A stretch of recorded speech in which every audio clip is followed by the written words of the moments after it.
Hello everyone, welcome back to my assignment video for Module 4. In this module you should read Chappuis and Stiggins, Chapter 3, an article by Smith on creating objectives that are specific and measurable, and Wiggins, an excellent article on feedback, which is one of the learning targets for this module. This module will begin our major performance task by becoming familiar with the EdTPA, either the elementary, early education, special education assessment handbooks. Note how I cited and referenced the EdTPA, which you will need to do in your three-part analytic summary, depending on which one you're going to use. We will then create a selected response test aligned with a specific part of one of those handbooks, and then use our results to inform the next steps in the teaching process, culminating in the three-part analytic summary. So your first step is to choose one of those three handbooks. That's what we're going to be writing our objectives on, our targets. And that's what we're going to be writing our a select response test on. So make sure you understand that right away. Your assessment is going to be on one section of one of those handbooks. I want to make that clear. There is a modified discussion board this week on posting your 4 learning targets, which you will use to create questions for your selected response test on the EdTPA handbooks. You will stay in the same groups, creating your targets first and then aligning your assessments with them as part of the backward design process. Making targets that are specific and measurable is one of the most challenging aspects of lesson planning and assessment creation that I have found in my experience. So you will create 4 learning targets, which are specific and measurable, and post them in your group in the learning target discussion board. You'll also need to create a testing blueprint, an example of which is in the discussion board instructions, in which it's explained in Chappuis and Stiggins in Chapter 3. You should give supportive feedback to your group and any other classmates you wish, so you're not limited to giving feedback to your group. I would explore all of your classmates to get an idea of what exactly they are doing and what you are compared to what you are doing, and then make sure you revise and keep making your targets better. You should give supportive feedback to your classmates. There are a couple articles on feedback. One is in ancillary materials, one is required reading. You don't have to make citations in this discussion board, but feedback is the important part of the formative assessment process. So you're going to see that exemplars, first drafts, giving feedback, allowing do-overs, those are all part of assessment for learning or the formative assessment process. So getting that misconception out of our heads that formative assessment is a test.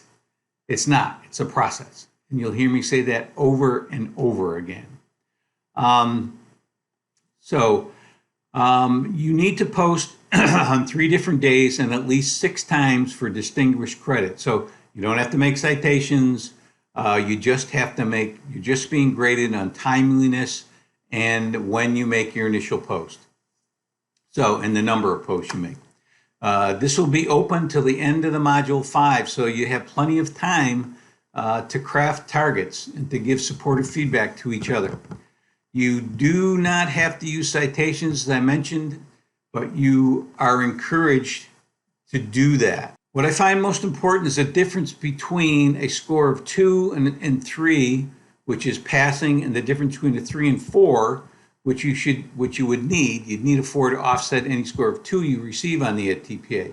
I believe the technical aspects of the EdTPA, such as 3 tasks, how many videos, permissions you need, all those minutiae are not big ideas. You're going to have to know those to when you submit your work. You're going to have to know how long your videos need to be, how all of your artifacts that you need to submit, you're going to need to know all those details. What the subtle difference between rubric levels, however, and the unique vocabulary that seems to be the stumbling blocks of candidates who do not pass. So even if you have already taken and passed this, you may have a student teacher someday who needs to pass the EdTPA. So getting back into this for this, even if you have certification, is very important for everyone, not just for those who aren't certified. So it's imperative that you watch my Creating Learning Targets video in Module 4. And because of the vacation, you may also want to start creating your assessment. So you can dip into Module 5. Here's a good example of a reasoning question, because people struggle with creating these. Not only do they struggle with targets, but they struggle with reasoning questions. To receive a level 4 in rubric 12, providing feedback to guide further learning, which of the following would make more sense? After Tommy writes his essay incorrectly, you tell him how to write the essay correctly. After you assess Tommy's work, you give it back to him with errors highlighted to fix on his own. After assessing Tommy's essay, you let him know that he could have improved his comprehension by annotating in the margins. You give Tommy feedback that helps him fix his mistakes, but you do not point out his strengths. So you'd have to use the rubric to see which one of those 4 is a correct response. Now, all of them could be responses to give him feedback. Which one is the best? Capital BEST. So you can see that the answer can't be gleaned from just searching for the correct answer in the EdTPA handbook. Instead, you must make an inference based on your understanding of the nuances of the rubric. There are other sample reasoning questions in the exemplars in Module 5, so you might want to look at those as well. As you begin to create your initial selective response test, be aware of the selective response test rubric, which outlines the requirements. It's pretty specific. You need this, you need this, you need that. You will have a chance to revise your test twice before submitting it. This is another part of the assessment for learning process. Before submitting to me for grading.